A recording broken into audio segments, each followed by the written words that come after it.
अल्हम्दुलिल्लाह नहमदुहु व नस्तईनुहु व नस्तगफिरुहु व नु'मिनु बिही व नतवक्कलु अलैहि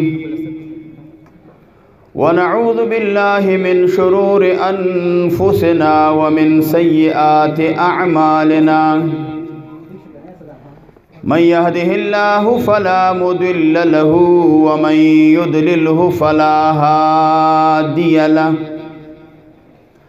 व नशहदु अल्ला इलाहा इल्लल्लाहु वहदहु ला शरीक लहु व अशहदु अन्न मुहम्मदन अब्दुहु व रसूलुहु अम्मा बाद फ़अऊज़ु बिल्लाहि मिनश शैतानिर रजीम बिस्मिल्लाहिर रहमानिर रहीम अलिफ लाम मीम ज़ालिकल किताबु ला रैब फ़ीहि हुदल लिल मुत्तक़ीन वक़ाल रसूलुल्लाहि सल्लल्लाहु अलैहि वसल्लम मा मिन शफ़ीइन अफ़ज़लु मंज़िलतन इंदल्लाहि यौमल क़ियामति मिनल क़ुरआन ला नबियुन वला मलकुन वला गैरुहु वक़ाल रसूलुल्लाहि सल्लल्लाहु अलैहि वसल्लम लौ जुइलल क़ुरआनु फ़ी इहाबिन सुम्मा उल्क़िय फ़िन्नारि महतरक औ कमा क़ाल रसूलुल्लाहि सल्लल्लाहु अलैहि वसल्लम इन्नल्लाह व मलाइकतहु युसल्लूना अलन नबिय्यि या अय्युहल्लज़ीना आमनू सल्लु अलैहि वसल्लिमू तस्लीमा अल्लाहुम्मा सल्लि अला मुहम्मदिन व अला आलि मुहम्मदिन कमा सल्लैता अला इब्राहीम व अला आलि इब्राहीम इन्नका हमीदुम मजीद अल्लाहुम्मा बारिक अला मुहम्मदिन व अला आलि मुहम्मदिन कमा बारकता अला इब्राहीम व अला आलि इब्राहीम इन्नका हमीदुम मजीद। हज़रात उलमाए किराम ददी कलियो ददी इलाक़े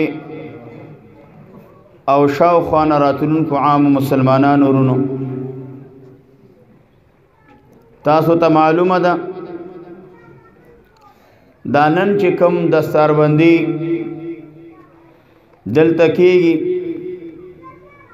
यौ गण तादाद माशुमानो दला तबारक व तआला अज़ीम किताब कुरान पाक ख़त्मुन कड़ी दी दा ज़मंग उस्ताद यौरोर जनाब कारी मसूद अहमद साहब और सरा मुआविनीन व मलगरो आगी दा मेहनत करे दा कोशिश करे दे दा दाग़ी दा आगा मेहनत और द कोशिश समरा और नतीजा दा चनन स्तासो मख के दा अल्लाह पाक दी रज़ी दा साया दा कोशिश और दा मेहनत पखबल दरबार के कबूल मंजूर की। कुरान करीम दा अल्लाह तबारक व तआला आगा बेहतरीन किताब दे दो कुरान पाक सर च सड़े हर किस्म ताल्लुक़ साथ रब्बुल आलमीन आगा ताल्लुक़ आगा पर इबादत की इसावई कयो माशूम बचे कुरान करीम यादे और कुरान करीम हिफ़्ज़ की दा इबादत दे कयो माशूम बचे या नौजवान या बुढ़ा स्पिंगर इज़्ज़तमंद सड़े आगा कुरान करीम पर नाज़िरा बांधवई दा इबादत दे यो कारियो यो हाफिज़ो यो आलिम आगा नास दे अल्लाह दा अज़ीम किताब वर तखीदा इबादत दे यो सड़े या यो हलक या यो स्पिंगर इज़्ज़तमंद मशर द अल्लाह अज़ीम किताब कुरान पाक रवाखली دا غي تفسیر او ترجمه کې دا عبادت دی که یو عالم او یو مفتی الله پاک د عظیم کتاب تفسیر او ترجمه بل چاته خی دا عبادت دی که یو سړی قرآن کریم نه وای د رب العالمین د کتاب تلاوت کیږي او دی هغه تلاوت ته غوږ نیولې دی دا غوږ نیول تلاوت ته دا هم عبادت دی خو چې په هر طریقې باندې ستا د رب العالمین کتاب سره تعلق وي الله پاک دا په عبادت کې حسابوي خو اوس یو معشوم بچی دی مور پلار د کور نه روان کې مدرسې ته راولېږي جماعت ته راولېږي عالم او قاری ته او حافظ ته راولېږي معشوم بچی را روان شي مدرسې ته راشي سپاره ورسره وي او قرآن پاک ورسره وي دا عالم مفتی قاری دا هغې ته د الله د عظیم کتاب ښیي اوس مور پلار معشوم بچی را روان کړي آیا د معشوم بچی ترغیب ورکوي ورته چې مدرسې او جماعت ته لاړ شه دې ته مور پلار ته څه ملاویږي او دا معشوم بچی راغی مدرسې ته دې معشوم ته څه ملاویږي او قاری ورته وایي چې بچی وایه بسم الله الرحمن الرحیم او دا معشوم بچی بسم الله او یو سپاره په لاس کې ده آیا د قاری ته څه ملاویږي د حافظ او د عالم ته څه ملاویږي حدیث پاک کې راځي پیغمبر علیہ الصلوۃ والسلام مبارک فرمایي چې کله مور پلار معشوم بچی مدرسې ته راولېږي او دا معشوم بچی قاری عالم تکینی بسم الله اوئی بسم الله الرحمن الرحیم وید دی بسم الله الرحمن الرحیم په برکت باندې رب العالمین مور پلار تم د جهنم د اور نه برأت او خلاصه اعلان کړي چې مور پلار هم د جهنم نه خلاص دي دا استاد ورته وایي چې بسم الله اویا د دې بارک پیغمبر علیہ السلام وی دا استاد تم الله پاک اعلان د برأت کړي چې دام د جهنم نه خلاص دی او دا معشوم بچی چې بسم الله وی دا معشوم بچی دا که غټ شو نوجوان شو نو دا هم د جهنم د اور نه خلاص دی نو دا څومره سعادت دی مور پلارم د جهنم نه خلاص استادم د جهنم نه خلاص او دا معشوم بچیم د جهنم نه خلاص دا د چا په برکت دا یو د بسم الله الرحمن الرحیم په برکت باندې او که یو معشوم بچی ریشي لکه دې معشومانو ختمونه کړي دي د الحمد نه نیولې تر والناس پورې ټول قرآن کریم ختم کی آیا د دې عظیم کتاب قرآن پاک د دې به څومره برکتونه وي الله به څومره اجرونه او څومره ثوابونه د معشومانو ته د دې مور پلار ته او رشتہ دارانو خپلوانو ته رب العالمین څومره ثوابونه ورته ورکوي قرآن حکیم د الله تبارک وتعالی هغه عظیم کتاب دی چې د پیغمبر علیہ السلام په دور کې د نبی علیہ السلام د دور نه بعد تر نن دوره پورې د الله عظیم کتاب چې چا اورېدلی دی که غیر مسلم وي مسلمان نه وي ایمان نه دی راوړی یهودي دی نصرانی دی مشرک دی او کافر دی که هغې د الله کتاب اورېدلی دی د دې کتاب کې دومره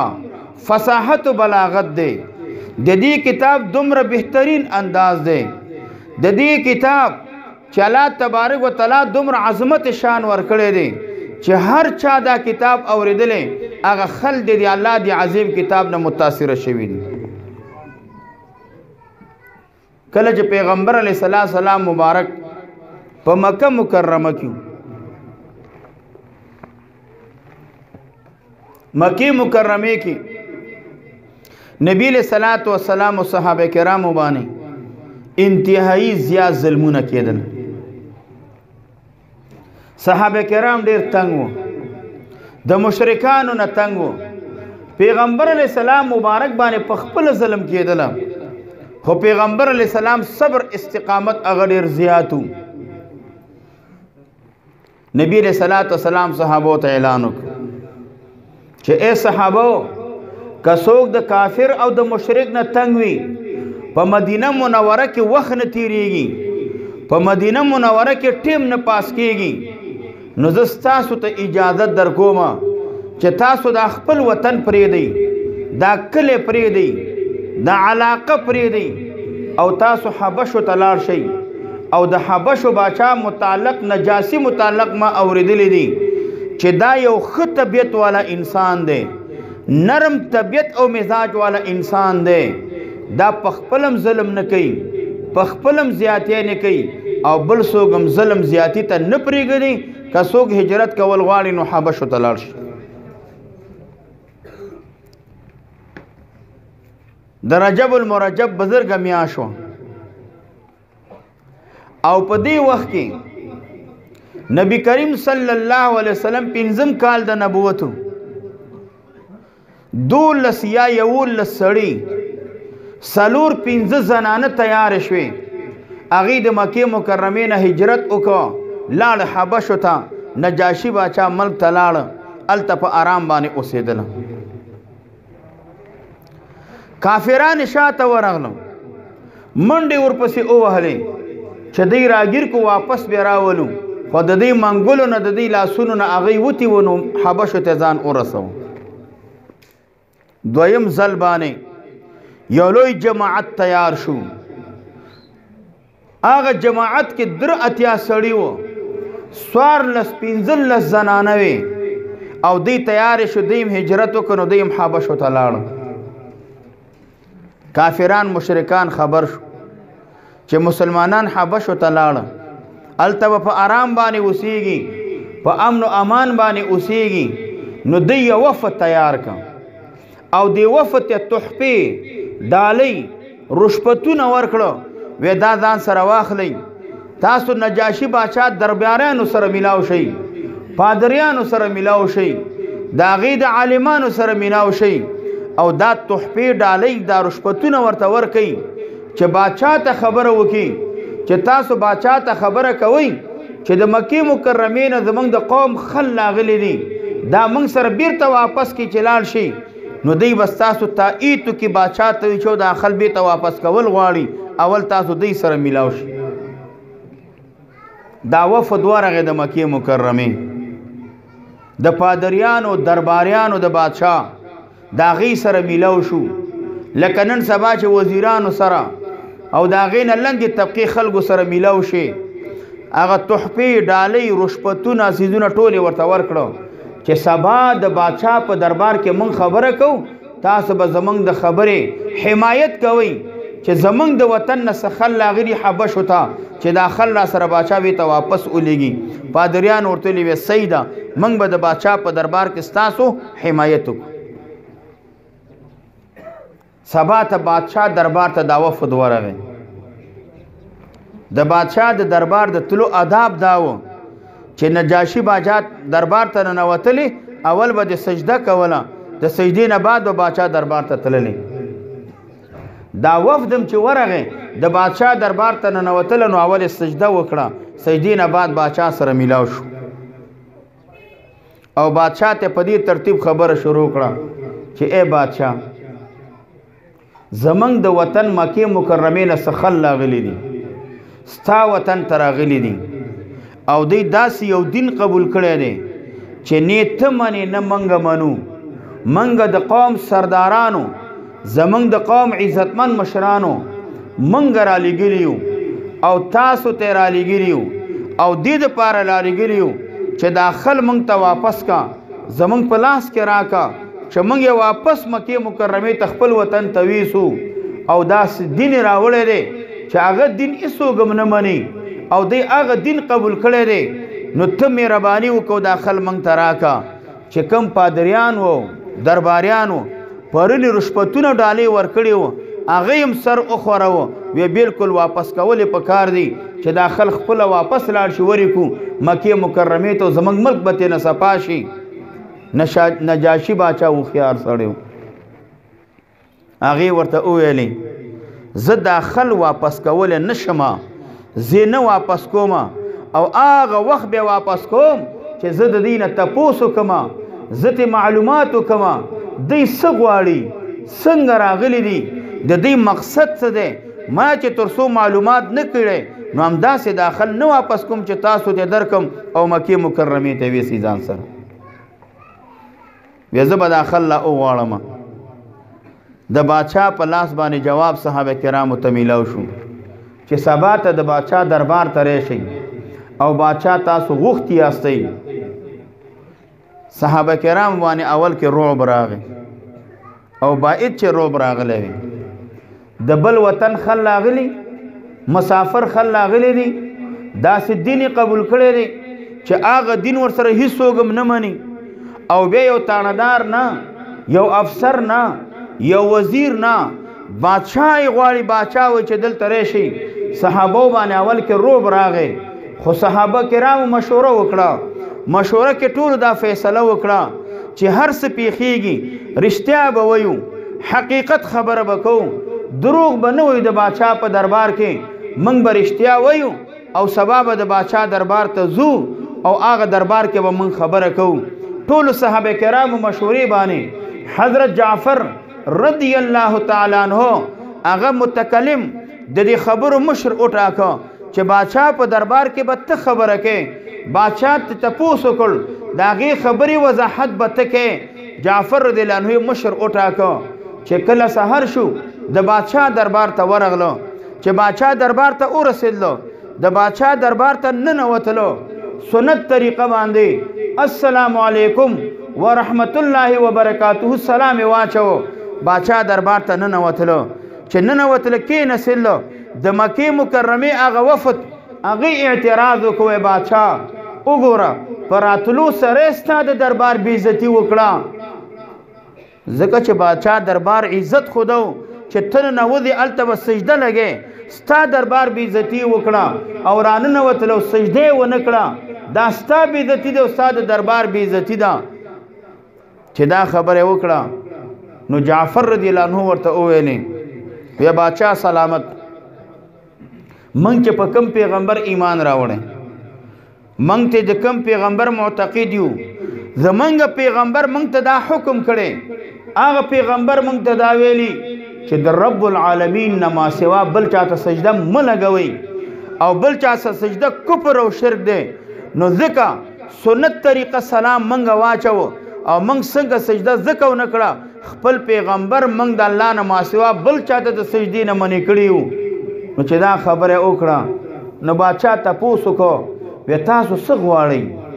ستاسو څه خبره ده کوم دین هم قبول کړی دی او ستاسو پیغمبر څه وایي او ستاسو پیغمبر متعلق ستاسو څه خیال دی نو چې دا خبره وکړه نو جعفر رضی الله تعالی عنہ ورته شروع شو د اسلام او د دین ټوله خلاصه ټوله نقشه ورته مخکې کېښودله حضرت جعفر رضی الله تعالی عنہ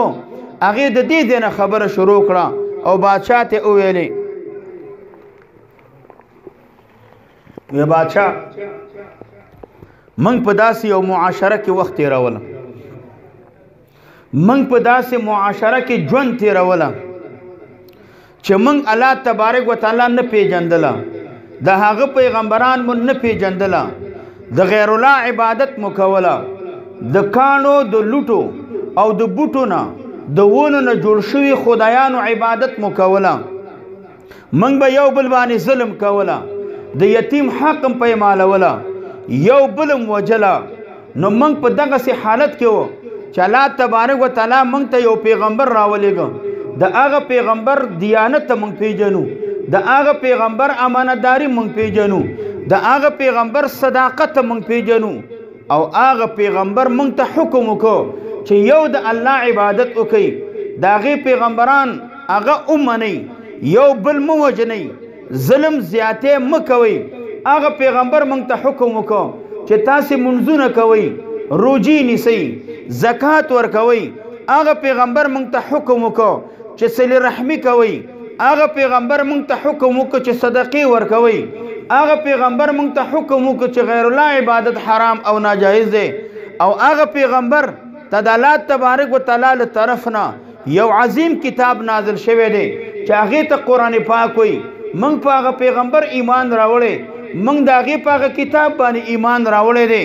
لیکن دا خلک چې دلته راغلی دي ستا په دربار کې ناست دي منگ په خپل قوم کلی علاقه کې تینا تنگ یو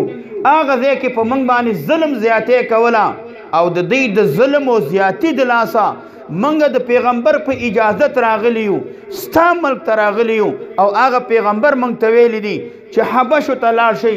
نجاشی باچا سنگ تور شي وز دا خلق و رابانی التم ظلم کولا او اغی سره سره وز دل ترا پس راغلی دی غواړي چې موږ د دې ملک نویسی ستا د وطن نویسی خپل علاقې او کلی تنویسی لکه څنګه مخکې را باندې ظلم کولا نو اوس به آیندم دقه سي ظلمونه را باندې کوي نو دې دپاره داخل دلته راغلی دي د اسلام او د دین یو نقشه ورته پیش کړه نو بادشاه ورته وویلی وی هغه ستاسو پیغمبر باندې چې کوم کتاب نازل شوی چې هغې ته قرآن پاک وایي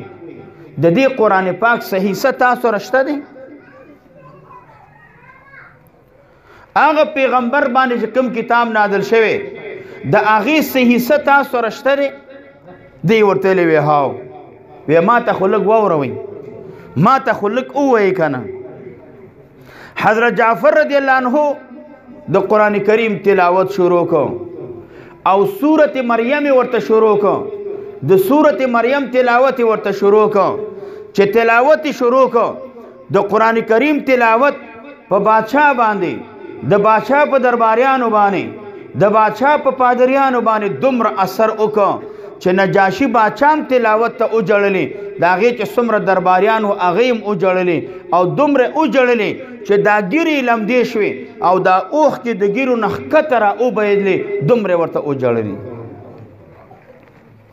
چې کله تلاوت خلاص شو نجاشي باچا وویلې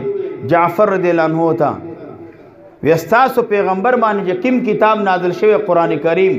دا او تورات دا وی دواړه د یو کړکۍ نه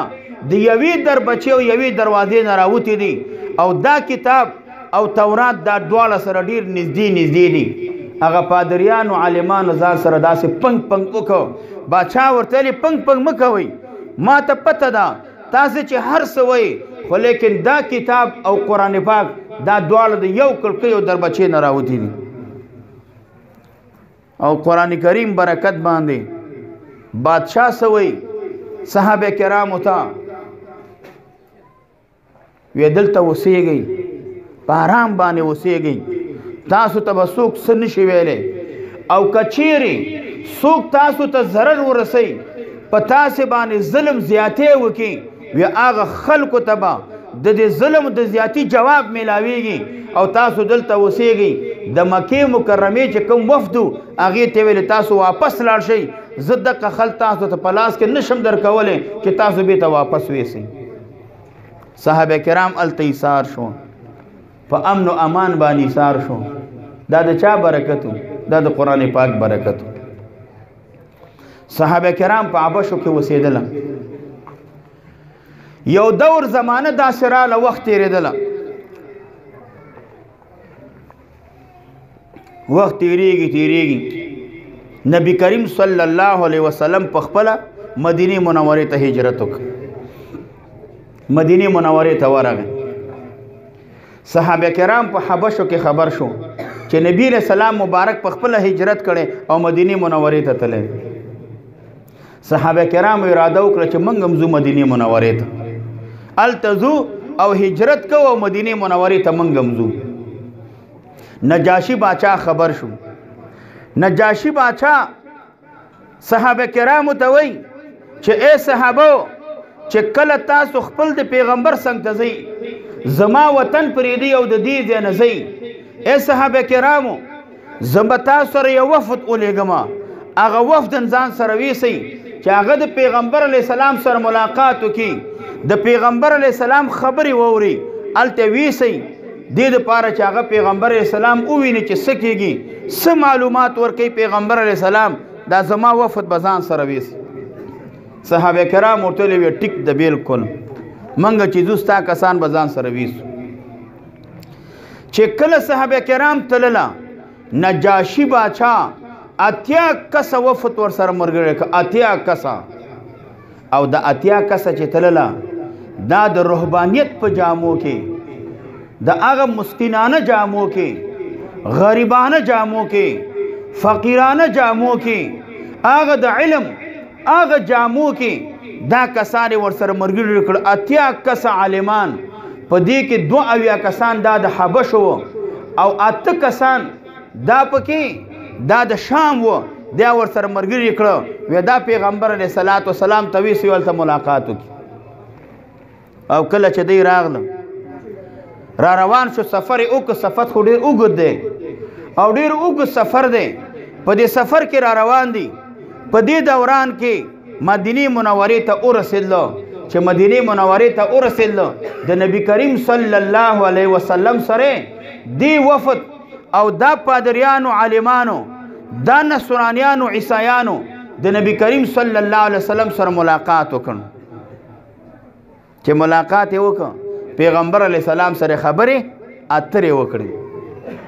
د ایمان وایا د نبی علیه السلام خبرې څومره خبرې دي. د پیغمبر علیه السلام خبرې څومره مزیدار ښکلې دي.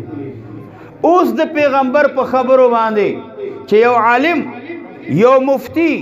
یو قاری هغه د پیغمبر علیه الصلاۃ والسلام خبرې کوي خلکو ته خوند ورکوي خلکو ته مزه ورکوي. وی دا د پیغمبر علیه السلام خبرې دي. خو لیکن چې هغه خبرې چې نبی کریم صلی الله علیه وسلم په خپل خوله مبارکه باندې وکړي نو اوویا چې هغه خبرو کې به څومره اثر وي. چې دا وفد ملاقات وکړ نبی کریم صلی الله علیه وسلم سره خبرې وکړي. پیغمبر علیه الصلاۃ والسلام په دې خپل ژبه باندې په دې خپل مبارکه خوله باندې د سورۃ یاسین تلاوت ورته شروع کړ. اوس یو څوک تلاوت وکړي مخکې قاری صاحب تلاوت وکړ ماشومان او نوجوانانو یو بهترین تلاوت وکړ نو ټول आवाज کوله سبحان الله والحمدلله سبحان الله आवाज کوله. چې دغه عظیم کتاب چې په پیغمبر علیه السلام باندې نازل شوی دی په ټولو اوازونو کې خیاسته او ښکلی اواز د پیغمبر علیه الصلاۃ والسلام دی. مزیدار اواز د پیغمبر علیه الصلاۃ والسلام دی. هغه پیغمبر باندې چې قرآن کریم هم نازل شوی دی او هغه پیغمبر علیه السلام په خپل قرآن کریم دا خپل مبارکه خوله باندې تلاوت کوي. آیا د دې تلاوت به څومره اثر وي دا تلاوت به په خلکو څومره اثر کوي. نو پیغمبر علیه السلام خوله مبارک باندې هغې ته د قرآن کریم تلاوت شروع کړ او سورۃ یاسین ورته شروع کړ. د قرآن کریم برکت ته ګوره چې پیغمبر علیه السلام تلاوت شروع کړ. د 8 کسه پادریان چې څومره وو دوی ټولو روایاتو کې راځي وی داسې وجړلې چې اوښ کې په مخ وبهېدلې ګیرې لمدې شوې د ګیرو نه دا اوښ کې را وبهېدلې دا ګریوانونه لامده شو دومره ورته وجړلې. او چې پیغمبر اسلام تلاوت بس کړي دا خو ټول عالمان وو دوی ته پته و دا د الله کتاب دی او دی ټولو د پیغمبر اسلام تصدیق وکړه او د 8 کسو نبی علیہ الصلوۃ والسلام ته ویلي اے د الله پیغمبر موږ ایمان وروړو مسلمانېږو. نو دغه وفد ټول په هغه ځای باندې دست جمی एकदम ټول مسلمان شو ټول ایمان راوړ. 8 کس پادریان عالمان ایمان راول پیغمبر علیہ السلام مبارک هم ډیر خوشاله شو. دا وفد بیرته واپس کی را رخصت شو. چې را رخصت شو سفر وک مزل وک نو حبشو ته ورسېدل. نجاشی باچا تپوس کی د نبی علیہ السلام متعلق تپوس کی ملاقات وشو. څه خبرې وي څه اترې وي هغه ورته بادشاہ رښتینه پیغمبر دی کم کتاب چې په نازل شوی رښتینه کتاب دی او منګ ټولو په دې پیغمبر باندې موږ ایمان راوړی دی. دا غي وجه دا و چې دا رښتینه پیغمبر دی. چې بادشاہ ته خبره وکړه بادشاہ اے خلکو تاسو هم گواه اوسېږئ چې په کم پیغمبر باندې تاسو ایمان راوړی دی په هغه پیغمبر باندې مام ایمان راوړی. نجاشی بادشاہ غایبانه پیغمبر علیہ الصلوۃ والسلام باندې ایمان راوړی. دا د چا برکتو دا د قرآن پاک برکتو. نجاشی بادشاہ په خپل ملک کې اوسېدله. حدیث پاک راځي یو ځل سحر نبی کریم صلی الله علیه وسلم مبارک صحابه کرامو ته فرمایل اے صحابه ستاسو ورور نجاشی اصحمه نومیدله وی ستاسو ورور اصحمه وفات شوی دی او ورور ورته ځکه ویلي چې پیغمبر علیه السلام سره ملاقات نو شوی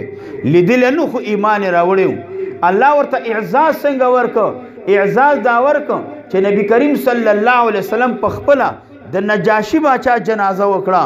او دو روایت دي بعض روایتو کې راځي دا ځمکه توی شوه دا ځمکه لنډه شوه ورته نجاشي باچا جنازه په حبشو کې ایښې ده نبی کریم صلی الله علیه وسلم صحابه کرام په مدینه منوره کې ولاړ دي خو جنازه لیدله بعض روایتو کې راځي چې نجاشي باچا جنازه ملائکو اوچته کړې وه نبی کریم صلی الله علیه وسلم په مدینه منوره کې دی نجاشي باچا لیدله د هغې جنازه وکړه جنازه سفارش دی موږ چې جنازې ته ځو د دې مقصد دا د رب العالمین دې مرده ته بخښنه وکړي دا وبخې یا الله د دې ګناهونه معاف کړي دا سفارش منګه کوو او چې پیغمبر علیه السلام د چا سفارش وکړي نو هغه سړی به چېرته ځي جنت ته به ځي و د نجاشي باچا ته دا دومره منقبت فضیلت چې میلاو شو دا د چا برکت دا د قرآن کریم برکت نو قرآن کریم دا د الله تبارک وتعالی هغه مقدس کتاب دی یو مشهور قاری تیر شوی دی هغې ته قاری عبدالباسط وي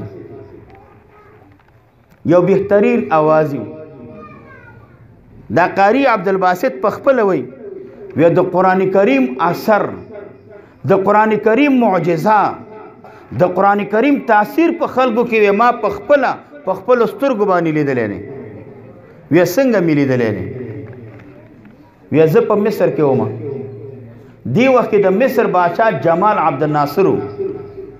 وی دا جمال عبدالناصر ما ته ویل چې قاری زه به هغې څنګ ته تللم وی ما ته ویل چې زه چېرته ځم سفر باندې زونه چکر به وهو ما ورته ویلې ځم در سره بادشاه وی زه ځان سره روان کړم جهاز کېناستلو روسیې ته لاړو روسیې خلکو سره د جمال عبدالناصر څه میټنګ و وی هلته ورسېدلو بادشاه د خلکو سره کېناستېد او میټنګ وشو چې خبرې اترې خلاصې شوې نو جمال عبدالناصر د روسانو ته وی وی که ستاسو خوښه وي نو ما سره یو ملګری راغلی دا زما ملګری به هم څه ووایي وی هغې ورته ویلې ودې وایي میټنګ خو هسې هم خلاص شو څه ویل غواړي ودې وایي وی چې دا خبره یې وکړه وی ما ته مخ راوالو چې قاري تلاوت شروع یو څه ووایي نو تلاوت وکړه ما وی سترګې پټې کړې غوږو ته مې لاس کړ تلاوت مې شروع کړه او تلاوت مې د سورت مریم شروع کړه وی سترګې مې پټې دي تلاوت کوم خو انداز باندې لګیا یم روان یم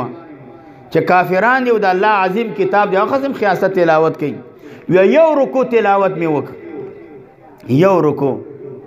وی چې یو رکو تلاوت مې وکړه سترګې مې پټې وي نو دا سترګې مې داسې وغوړولې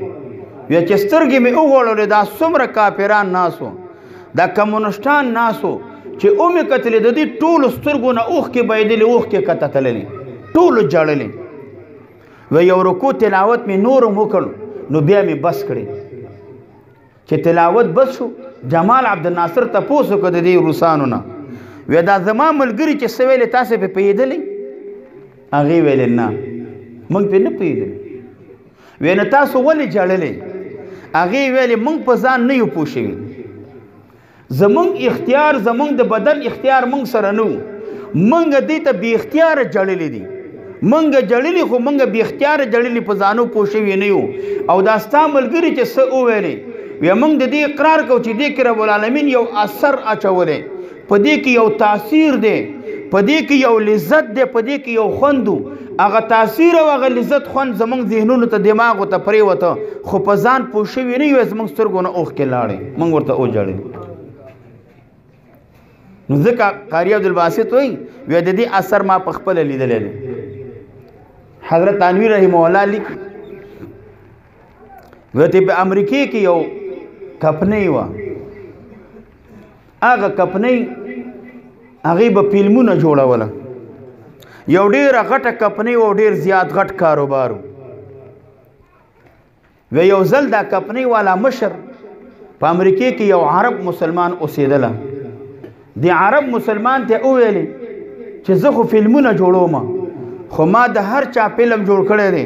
خو د مسلمانانو د مانځه فلم ما نه دی جوړ کړی ته داسې وکړه یو مؤذن راوله یو قاری راوله او یو 14-15 دا ور سره مقتدیان راوله چې دی منځو کې او زه به د دې دا فلم جوړ کړم هغه عربو یې مورته ویلې صحیح دی رابه ولمه یو مې مؤذن پیدا کړ یو مې ډېر خوش آواز او بهترین قاری پیدا کړ 14-15 مسلمانان مې را پیدا کړه وی کپنۍ ته ورغلو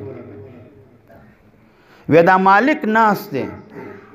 چې دا مالک ناست دی دا مؤذن اذان وکړ خو ډېر ښایسته انداز کې اذان وکړ وی اذان چې وکړ زه کپنۍ مالک ته ګورم چې د مالک باندې د مؤذن اذان اثر وکړ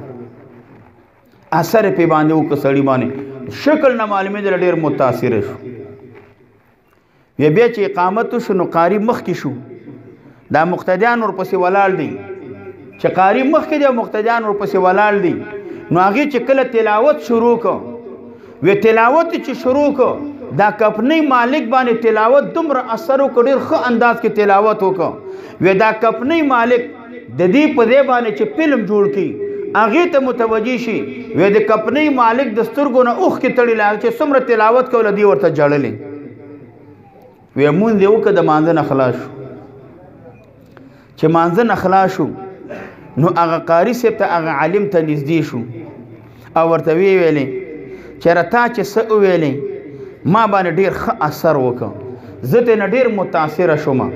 خو لیکن زه تا ته دا ویم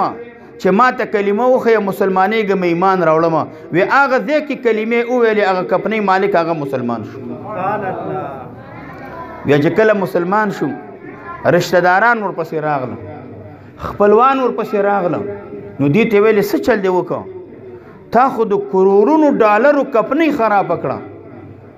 تا خو دا ټول مال در په در کړ دا کپنۍ دې برباده کړه څه چل دې وکړه ته مسلمان شي د هر څه دې په اوبو کې لا وکړه هغې ایمان دومره پوخو نو دا ورته وایي بیا زما په کرورونو ډالره کاروبار پیسه ښه ډېره وه جب زما ټول خپلوان رشتہ داران زما د وجه نه ماړه وو هر څه مې ښه ډېر دی لیکن دا دنیا او دولت کې زما په زړه کې چېرته سکون نه و راغلی چېرته اطمینان نه و راغلی زه مطمئن شوی نه وم او زه ایمان ځکه نه پرېږدم چې د کوم وخت نه زه مسلمان شوی یم ایمان مې راوړی دی وی زما د قسم په رب العالمین د هغه وخت نه ماته یو سکون حاصل دی مال دې نه وي دولت دې نه وي پیسه دې نه وي ما ته یو سکون اطمینان حاصل شوی دی نو دی وجه نه زه د خپل ایمان راوړلو پرېښودو ته تیار نه یم او زه کله هېڅکله ایمان نه پرېږدم زه د کپنۍ قصه کې هم نه یم او د پیسو قصه کې هم نه یم خو د ایمان پرېښودو ته تیار نه یم ایمان نه پرېږدم دومره به د ایمان دا مضبوطو نو قرآن کریم دا د رب العالمین هغه کتاب دی چې کافر اورېدلی دی نو کافر ته متاثره شوی دی مسلمان به خامخا متاثره کیږي مسلمان به د دې تلاوت هم کوي مسلمان به قرآن کریم هم لولي په کور کې به هم لولي مشران به هم لولي بچي به هم لولي زنانه به هم لولي او سړي به هم لولي او دې سره به خپل تعلق واسطه چې دی نو دا جوړوي حدیث پاک کې راځي نبی کریم صلی الله علیه وسلم فرمایي ما من شفیع افضل منزلة عند الله يوم القيامة من القرآن لا نبي ولا ملك ولا غيره وی په ورځ د قیامت کې قرآن پاک د خپل ویون کې په حق لته څومره سفارش کوي دومره سفارش انبیاء علیه السلام ملائکې هم دومره سفارش نه کوي لکه څنګه چې قرآن کریم دا سفارش کوي یو امام دی هغې ته امام بزاز رحمه الله وی امام بزاز یو روایت نقل کړی دی امام بزاز وی انسان چې کله وفات شي انسان دا روح اوخیږي نو الله تبارک وتعالی د دې انسان د دې مسلمان سر ته الله یو ښایسته او ښکلي والا شکل الله تبارک وتعالی پیدا کړي دا ښایسته او ښکلي والا شکل انسان دا سر ته ولاړي کله چې جنازې مونځ وشي اعلان وشي او مړی ویسي مقبرې ته جنازه وشي د جنازې مونځ وشي هغې نه بعد دا دفن شي د دفن کېدلو په وخت کې دې ته 2 ملایکې راځي نکیر و منکر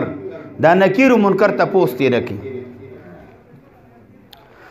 دا نکیر و منکر هغه د دوی نه تپوسونه کوي او ورته وایي چې ستا رب څوک دی ستا دین کوم دین دی د نبی علیہ السلام متعلق تپوسونه تېنه کوي خو چې کله پیغمبر علیہ السلام د الله تبارک وتعالی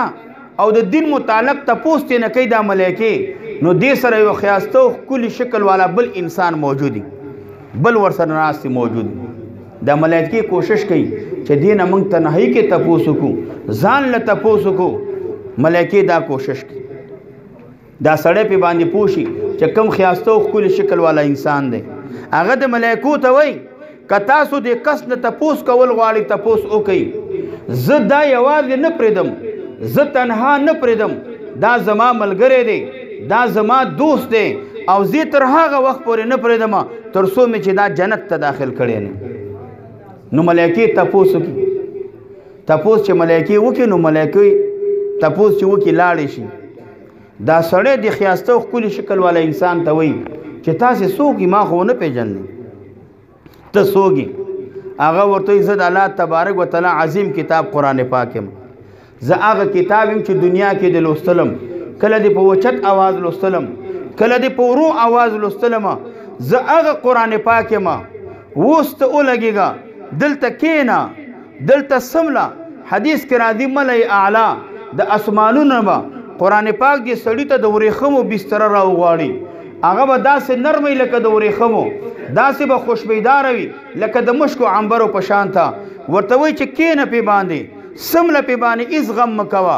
ته زما دوست یې ته زما ملګری یې تا زما دنیا کې ما سره ملګرتیا کړې وه زما سره د تعلق اوس زه به تا سره دا احسان کوم تر هغه وخت پورې تا نه جدا کېږم نه تر هغه وخت پورې تا نه بیلیږم نه چې تر څو مې ته جنت ته داخل کړی نه یې دنیا کې دا تعلق و دوستانه یارانه دنیا کې چا سره وي دا ختم شي ښځې او خاوند یارانه دوستانه ده چې یو وفات شي نو تعلق ختم رشته دارانو سره تعلق ختم